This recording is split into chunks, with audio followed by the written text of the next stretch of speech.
अंबड नावाचं एक गाव होतं. त्या गावात खूप जुनं घड्याळ होतं. ते घड्याळ मंदिरात लावलेलं होतं, पण ते घड्याळ वेळ दाखवत नव्हतं, ते नाव दाखवत होतं.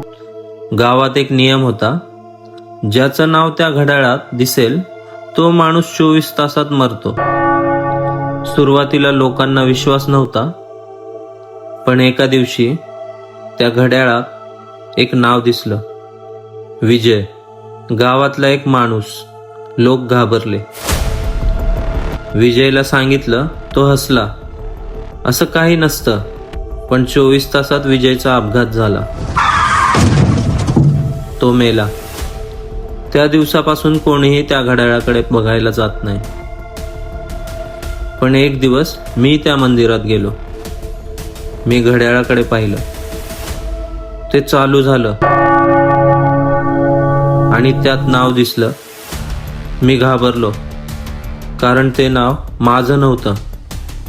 ते नाव होतं, जो हे ऐकतोय त्याचं. कशी वाटली गोष्ट?